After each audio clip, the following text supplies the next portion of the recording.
My name is Claire.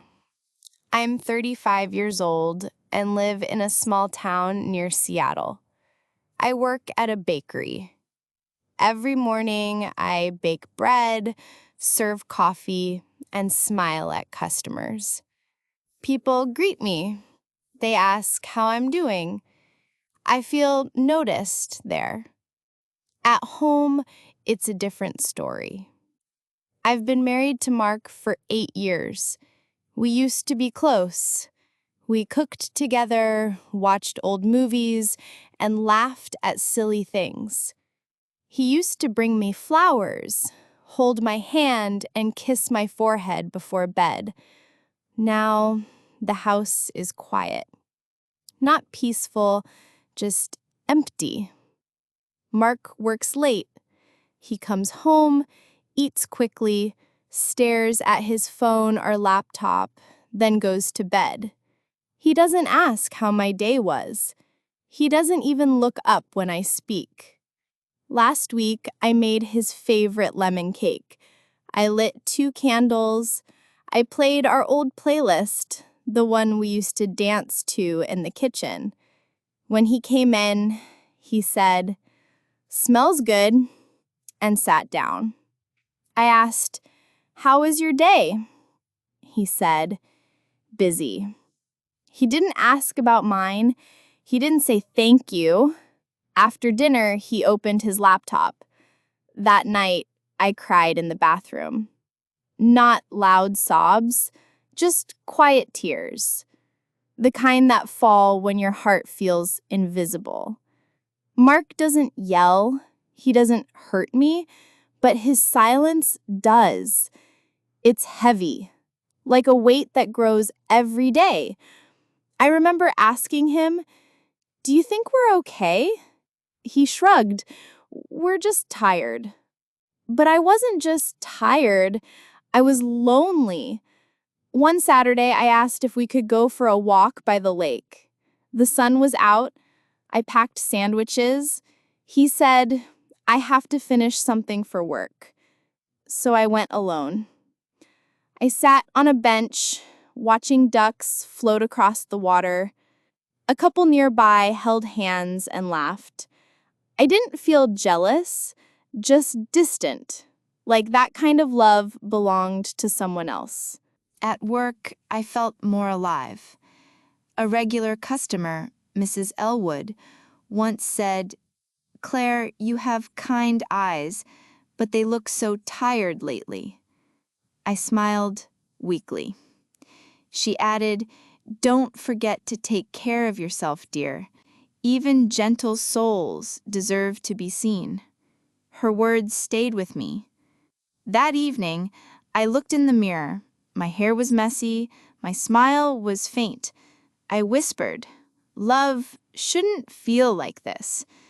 I tried again. I asked Mark, "Can we spend some time together this weekend? Maybe go for coffee?" He replied, "I have a deadline." Always the same answer. I started doing small things, just for myself.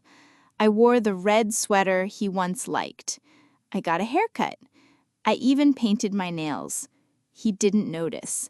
I finally asked, "Do you like my hair?" He looked up briefly. "Yeah, it's fine." Fine. That word hit harder than silence. I started staying longer at the bakery. After my shift, I sat by the window with a cup of tea and watched people walk by, talking, laughing, living.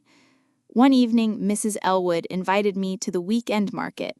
We picked apples and warm bread. She found a soft scarf and said, "This would suit you." I smiled. "I think I'll get it." She looked at me for a moment and asked, "Are you okay at home?" I hesitated. Then I said quietly, "I feel like I live with a stranger." She gently held my hand. "You don't deserve to feel unseen, Claire." When I got home, I was wearing the new scarf. Mark looked up and said, "You're late." I went to the market. He nodded and looked back at his phone. He didn't ask what I bought. He didn't notice the scarf. He didn't look at my face. That night, I sat alone at the kitchen table, hands wrapped around a cup of tea. I listened to the silence. No music, no laughter, no connection. I didn't cry. I was past tears. I wrote in my journal, "Love is not just staying. Love is asking. Love is noticing." I looked at my reflection in the window and asked myself, is this all there is? The next morning, I made breakfast, toast and tea. Mark sat at the table, scrolling through his phone. I said, "Can we talk?" He looked up. "About what?" I tried to stay calm. "About us. About how quiet we've become." He gave a short sigh. "We're just busy, Claire." I nodded slowly. "But I feel invisible. I try to talk to you, but you don't really hear me." He said nothing. "I'm lonely," I said. "Even when you're sitting next to me, I feel alone." He rubbed his eyes. "I'm doing my best. I know, but it doesn't feel like enough anymore." He didn't argue. He didn't ask more. He just went back to scrolling. That was the moment I knew something had to change. That week, I started writing again. Just small thoughts in a notebook. I wore lipstick today. No one noticed, but I felt alive. I laughed with a stranger today. It felt real. I'm not broken. I'm just waking up.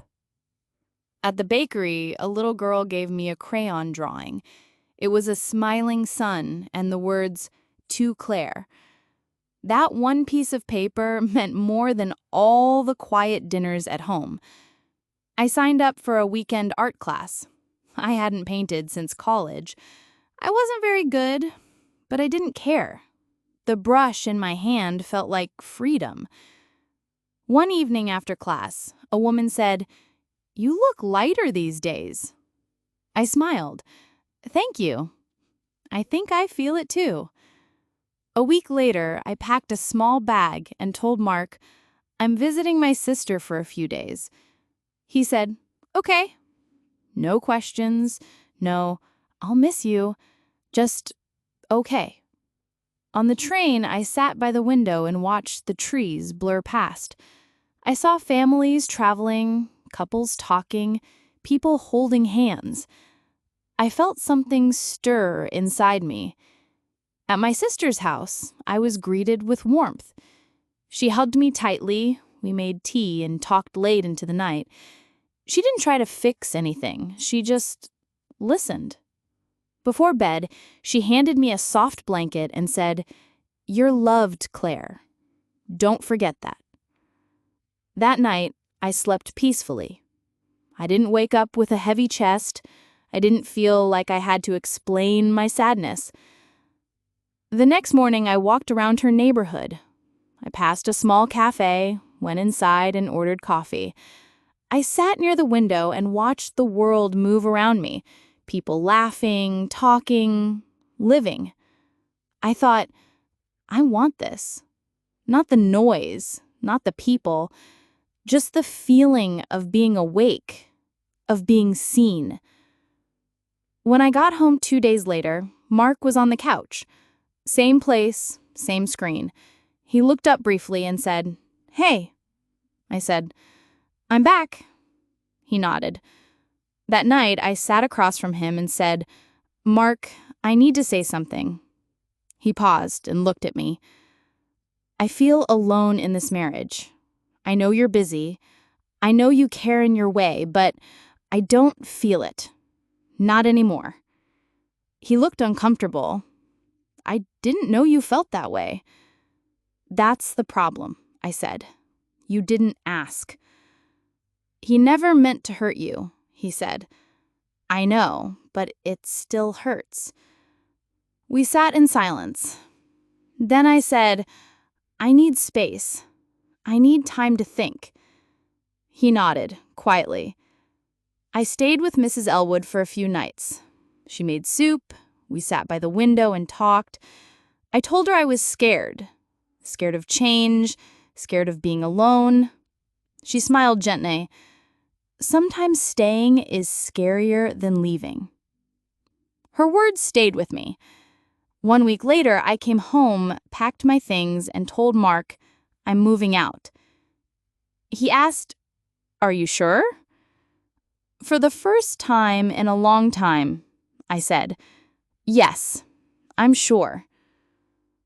Now I live in a small apartment above a bookstore. It's quiet, but it's mine. I put fresh flowers in a glass jar. I hung up photos of the people who make me smile. I go to work, I paint, I write. I laugh again, not just polite laughs, but real belly laughs.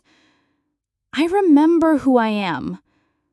Sometimes I think of Mark, not the version I left, but the one I first loved. And yes, I miss that version of him, but I don't regret leaving. Because now, I see myself clearly. I matter. I am enough, and I will never again let anyone forget I exist.